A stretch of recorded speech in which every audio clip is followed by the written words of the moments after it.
The supermarket pulsed with its usual rhythm. Bright fluorescent lights hummed overhead, casting a soft glow across endless aisles of stacked cans, fresh produce, and neatly arranged boxes. Shoppers moved about in a steady stream. Mothers compared prices, children begged for candy, elderly couples leaned on their carts, and clerks restocked shelves with practiced efficiency. The air carried the mixed scents of baked bread, ripe fruit, and detergent. It was the kind of place where no one expected anything remarkable to happen. The register at the front clicked and beeped with each scanned item. A steady chorus of sounds filled the space: small talk between neighbors, the squeak of shopping carts, and the rustle of plastic bags. This was the rhythm of everyday life, ordinary, predictable, unremarkable. Then the man in the tailored suit stepped forward. At first glance, he didn't seem like he belonged here. His navy jacket was pressed to perfection, his shoes polished so clean they reflected the overhead lights. His posture was upright, almost regal, the quiet authority of someone used to being in control. Some heads turned. Not because anyone knew him, they didn't, but because he carried an aura of importance, the kind that made people whisper without realizing why. He placed his groceries on the conveyor belt with calm precision. Nothing flashy: bread, milk, fruit, a few boxed items. The cashier, a young woman with an impatient air, barely looked at him. She moved quickly, sliding each item across the scanner, the machine chirping in rhythm. When she was done, she gave the total in a flat voice and held out her hand for payment. The man reached into his wallet and produced a card. Sleek, black, and heavy with the weight of unspoken status. Without a word, he handed it over. She swiped it. The screen blinked. A beep echoed. Then a single word appeared. Declined. For a moment, silence. The cashier frowned, swiped again, harder this time. Beep. Declined. She narrowed her eyes, tried once more. Same result. The screen glared back the same word, unyielding and final. Something shifted in the atmosphere. A woman 2 carts back gasped softly. A young man pulled out his phone, pretending to scroll but clearly listening. A murmur started low, then swelled like a tide across the checkout line. "Did you see that?" whispered one voice. "His card didn't go through. Look at him. I thought he looked rich." It spread fast, a wildfire of curiosity mixed with glee. The idea that a man who looked so polished, so important, had just been embarrassed in front of everyone was irresistible. And then came the laughter. The cashier threw her head back, laughing louder than necessary. Declined. "Oh, that's rich," she said, making sure everyone could hear. She shook her head in mock pity, her voice dripping with sarcasm. "Guess even the fancy ones don't always pay their bills." The man's jaw clenched. His face, though composed, betrayed a flicker of tension around the eyes. He stared down at the floor as though searching for strength there. For someone who had stood in boardrooms facing rivals, who had signed contracts worth millions, this, of all things, was what broke through his armor. A beep on a grocery machine. The crowd leaned forward. Some chuckled quietly, some smirked openly. A few pointed. The spectacle was irresistible. A man who looked untouchable suddenly made small. It was entertainment for people weary of their own daily struggles. Seeing someone above them fall, even for a moment, felt like justice. But at his side stood a little girl. No more than 7 years old, her small hand clutched his. She wore a faded purple shirt that hung loosely over her frame, and her braids were tied with mismatched ribbons. Unlike the others, she wasn't smiling. Her eyes, wide and searching, fixed on him. She didn't see power. She didn't see humiliation. She saw someone she cared about struggling, and her brow furrowed with worry. No one in that store knew who he was. They didn't know that his name, Alexander Grant, was etched into skyscrapers in New York. They didn't know he had built an empire of steel, construction, and sheer determination, carving his place among the most powerful men in the country. They didn't know he had dined with presidents, shaken hands with kings, and lived in penthouses above clouds. To them, he was just a man in a suit whose card had failed. And in that moment, stripped of status, stripped of recognition, stripped of wealth, Alexander Grant was indeed just that. A man. A man surrounded by strangers, humiliated by something as small as a piece of plastic. But what none of them realized, what Alexander himself didn't yet realize, was that this was no accident. This was no banking error. It wasn't fraud or a mistake. This was a lesson fate had prepared for him, hidden inside the unlikeliest of moments. A crossroads disguised as humiliation. The laughter around him cut deeper with each second. His ears rang with the sound of ridicule. His pride, the same pride that had once fueled him to climb higher than anyone thought possible, now betrayed him. For the first time in decades, Alexander Grant felt powerless. The cashier, enjoying her role as ringleader, swiped the card again just for show. Another loud beep. "Declined again," she said, tossing the card onto the counter like it was worthless. Her grin was cruel, her eyes sparkling with mockery. Guess someone's not who they pretend to be. People in line leaned forward, craning their necks to see his reaction. Some chuckled under their breath, others openly smirked. To them, this wasn't just about groceries. This was a chance to see someone who looked untouchable reduced to their level. Alexander stood frozen, shame pressing on his shoulders like iron weights. And then, just as the humiliation reached its peak, the little girl beside him shifted. She looked at the groceries piled on the belt, at the people smirking behind them, at the man she held onto. And something in her face changed. She didn't see a billionaire. She didn't see a failure. She saw a man, and she saw that he was hurting. Her small hand trembled, but her resolve did not. She reached into her pocket, the kind of pocket where children stash treasures. Marbles, paper notes, candy wrappers. But what she pulled out was different. A few crumpled bills. A handful of coins. Her savings, collected slowly over weeks. The kind of money a child saves from allowance or gathers from under couch cushions. To anyone else it was nothing. But to her it was everything. And she knew without hesitation what she had to do. The crowd didn't notice her movement at first. But they would. And when they did, the store would fall silent again, only this time for an entirely different reason. Because this child was about to do something unthinkable. Something no one else in that room dared to do. The coins clinked softly as the little girl placed them on the counter. For a moment, no one understood what was happening. Her hands trembled as she pushed the wrinkled bills forward, her small voice breaking the thick silence that had replaced the laughter. "Take it. I'll help pay," she whispered. The cashier froze. Her smirk collapsed into disbelief. People craned their necks, their expressions shifting from amusement to shock. The same crowd that had mocked Alexander just seconds earlier now stared at the child, too stunned to speak. This wasn't a wealthy stranger swooping in to play hero. It wasn't some dramatic reversal of fortune. It was a 7-year-old girl with nothing but pocket change, stepping forward where grown adults had chosen ridicule over compassion. Alexander looked down at her, his heart pounding. For years, he had measured worth in skyscrapers, in signed contracts, in profits tallied on crisp white papers. Yet here was this child offering him more than any fortune could buy: dignity. Her voice was small, but it carried louder than the laughter had. It carried honesty. It carried courage. And it carried a lesson he didn't know he needed. The whispers died on people's lips. Heads dropped in shame. The mocking crowd began to feel the sting of their own inaction. It was not the billionaire's decline that defined the moment, it was the little girl's rise. The cashier shifted uncomfortably, her face flushing red.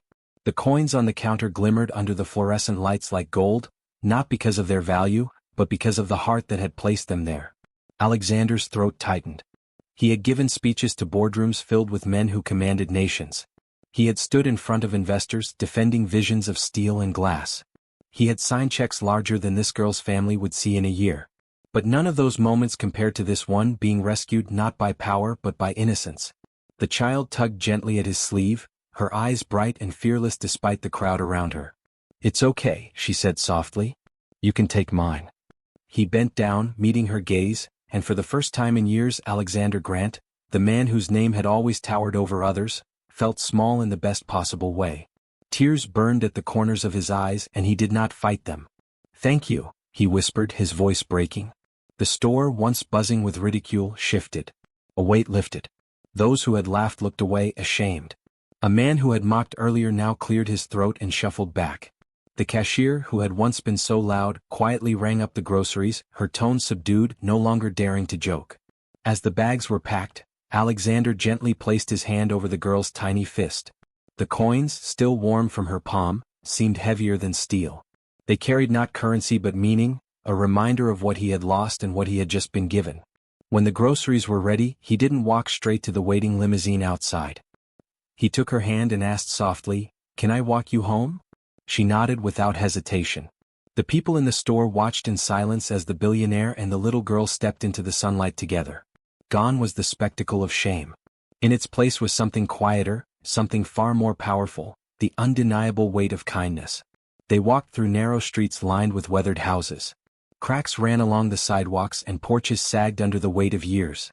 Children played with worn balls in front yards, their laughter echoing, pure and free. Dogs barked from behind chain-link fences. It was a world far removed from the polished towers Alexander called home, but it was a world he couldn't look away from now. Her small house stood at the end of the street. The paint peeled from the siding and the porch leaned to one side, but there was warmth in the way the door opened. Her mother, tired but kind, greeted them with surprise. She wiped her hands on a dish towel, her eyes darting between her daughter and the stranger in the suit. Before she could speak, the girl grinned. "Mama, this man needed help. I gave him my money." Her mother's brows furrowed, but she said nothing harsh. Instead, she simply nodded, her face a mixture of pride and quiet sorrow. She invited Alexander inside. The living room was small, its furniture worn, its decorations simple. A pot simmered on the stove, filling the air with the smell of herbs and broth. A basket of unfolded laundry sat in the corner, evidence of a life lived through effort, not luxury. Alexander sat on the edge of the couch, feeling out of place. He had sat in palaces, but here, in this humble room, he felt the weight of reality more than ever. The girl's mother spoke softly as she folded clothes, her words gentle, her smile patient. She did not ask who he was, did not question his presence. She simply welcomed him, as though kindness was as natural to her as breathing. That night, when Alexander returned to his penthouse suite, he did not sleep. He lay awake, staring at the ceiling, haunted by the sound of clinking coins. For years he had believed wealth was power. That money was the measure of success. That influence was the prize worth chasing. But now, a child's trembling hand had undone all of that.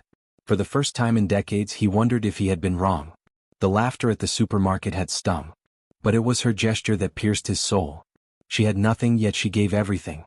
And in doing so, she reminded him of something priceless. True wealth is not measured by what you own, but by what you give when you have little. He closed his eyes, knowing one thing with certainty. His life would not be the same again. The morning sun rose over the city skyline, gilding the skyscrapers Alexander once called trophies. From his penthouse window, the glass towers glittered as they always had, monuments to his ambition, symbols of victories won in cold boardrooms. Yet for the first time in his life he looked at them without pride. They stood tall, yes, but hollow. What were they, compared to the sound of coins clinking softly in a child's palm?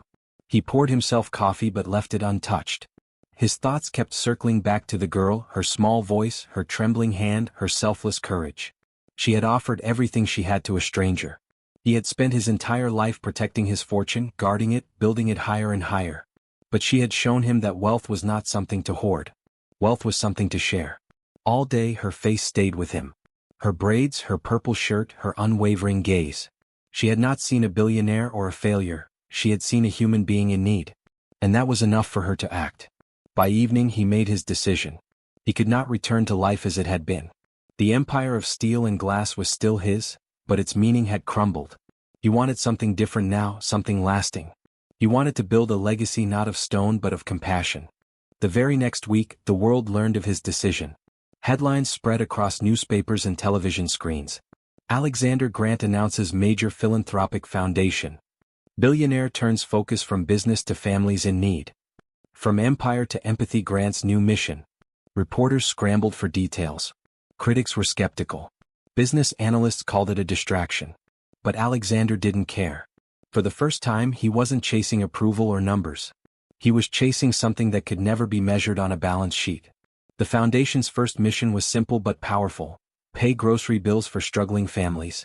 Quietly, anonymously, checkout lines across small towns began to change. Mothers blinked back tears when told their totals had been covered. Fathers gripped their receipts like lifelines. Clerks whispered in disbelief as strangers left with bags of food they thought they couldn't afford. Word spread quickly. Communities began to notice repairs being made to broken homes. Children who had once thought college impossible suddenly received scholarships with letters bearing Alexander's seal. Food banks overflowed with supplies. Entire neighborhoods began to feel the ripple of one man's decision and one child's kindness. But Alexander was not content to simply sign checks and retreat to his penthouse. He visited the towns himself. He walked through grocery aisles not as a billionaire but as a man, asking people about their lives, listening to stories he had once ignored. He visited schools, shook hands with workers, and sat at kitchen tables. People were stunned at first, then moved. Here was a man who had once been untouchable, now kneeling down to listen to a child explain her dream of becoming a doctor. And at the center of it all was the little girl in the purple shirt.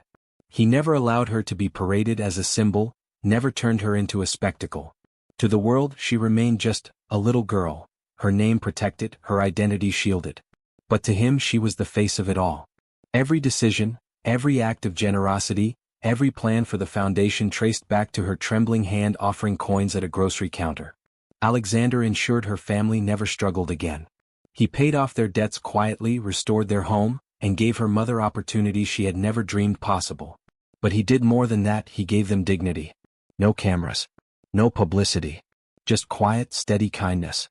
Behind closed doors, he would often find himself staring at a single framed photograph of the girl, taken on the day he first visited her home. Her smile was small but radiant, her innocence untouched by the weight of the world. That photograph reminded him, every day, of the moment that changed everything. The man who had once believed steel and glass defined legacy now believed otherwise. True legacy, he realized, was not in the buildings that bore your name but in the lives that carried your kindness. Of course, not everyone understood. Some mocked his change.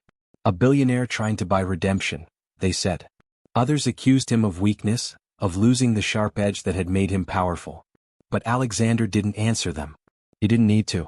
For every critic with a microphone, there was a mother who could feed her children, a student who could dream bigger, a family who could sleep without fear of eviction. Those were his answers. And yet, despite the good he had begun to do, he knew one thing. The world would always remember him for the day his card was declined. But that was no longer a mark of shame. It was the spark. The moment humiliation became humility. The moment pride collapsed and compassion rose.